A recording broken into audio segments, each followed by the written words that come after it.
Olukungaana lwa Ssaabawaabi wa gavumenti n'abasirikale abanoonyereza ku buzzi bw'emisango mu ggwanga akulira ekitongole kya poliisi ekinoonyereza ku buzzi bw'emisango Major Tom Magambo ategeezezza omukulembeze w'eggwanga nti beetaaga okwongera okubangula abasirikale baabwe ku buzzi bw'emisango ssaako okutandikawo ekifo we bakuŋŋaanyiriza obubaka obw'enjawulo. We had some few mafias who wanted to steal our land somewhere down here. You know, some people are very courageous. So I asked them, if you can steal land for CID, then whom else am I going to protect? Reviewing the police standing orders, which will also help us to ensure that we improve on the discipline. And this is also in line with the fight against corruption. Ssaabawolereza wa gavumenti Kiryowa Kiwanuka ategeezezza omukulembeze w'eggwanga nti basanga okusoomoozebwa okw'enjawulo wakati mu kukola emirimu gyabwe olw'amateeka agamu agasaana okukolamu ennongoosereza. If they wanted to say, be presented before the court and charged, they could have said so. But they said be presented before the court. But that is a matter we are going to deal with, because I am sure it is going to become an issue. And we shall come to the court and discuss with the court why we think. What the Attorney General was saying, that the Human Rights Enforcement Act is an act that says that if someone is arrested, someone has murdered and is arrested, maybe in the course of arrest, most times people actually are the ones who also beat these people.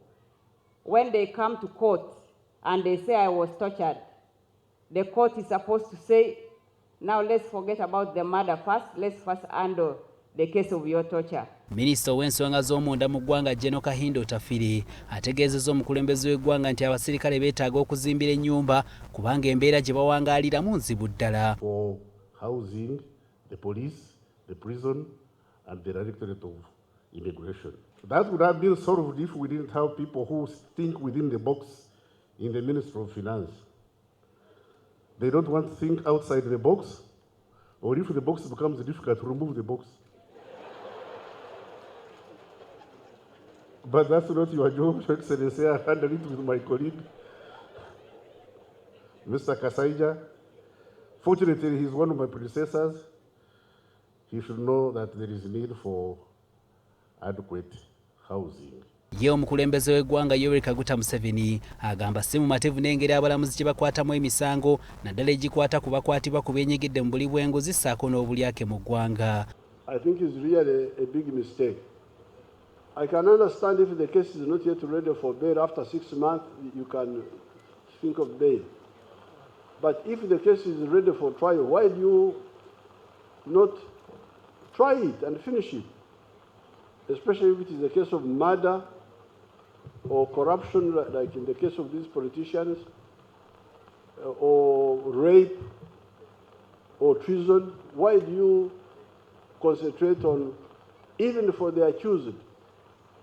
I would want to say you try me quickly and I prove my innocence. Ono bw'ati abasabye okwongera okuteeka amaanyi mu kunoonyereza ku misango eminene. How is the science? Can you actually...